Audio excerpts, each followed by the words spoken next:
All right, today I want to talk a little bit about some fishing hooks with you.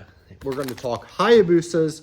These ones here are the two we're going to talk about, and it's the FPP Straight, just regular, then we have the FPP Straight HD.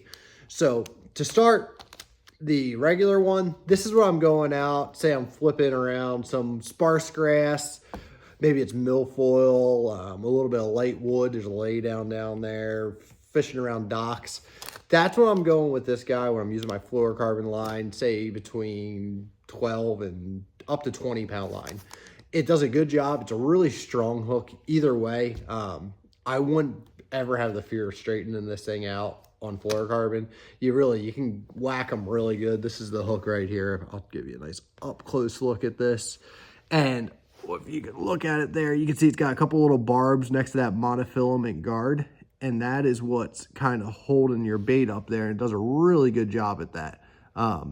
Doesn't tear your baits all up because it has that little bit of flex in it. And then you can see it's got a nice gap there. So when you bring it up your favorite soft plastic, it does a really good job. It's got that eyelet right there that is welded shut. So you don't have to worry about your line ever slipping through it or anything like that. So it's a really good all-around hook. You can see when you pull on that thing, it doesn't hardly move at all, which is what I like in a flipping hook. Then when we make that little transition and go over to the FPP Straight HD, this is here when you're flipping with fluorocarbon. If you're throwing it on, say, that 65 pound line, you want to make sure you got the best hook that you can use. It's extra strong, flipping, punching, any of that sort of stuff.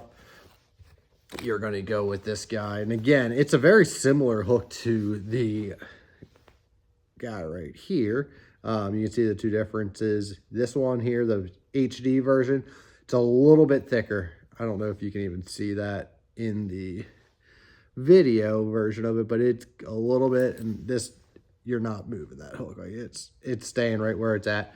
This one has that same monofilament guard, but it does not have those little barbs up there that hold your plastic up. This is all based off this little monofilament guard, which is on both of them what holds your bait up more so than anything.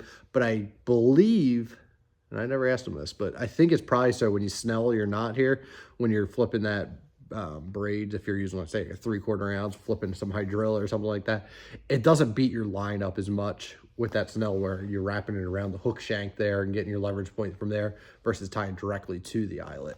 But again, this one here, it's got that closed eye system where you're not worried about getting your line slipping through or anything like that.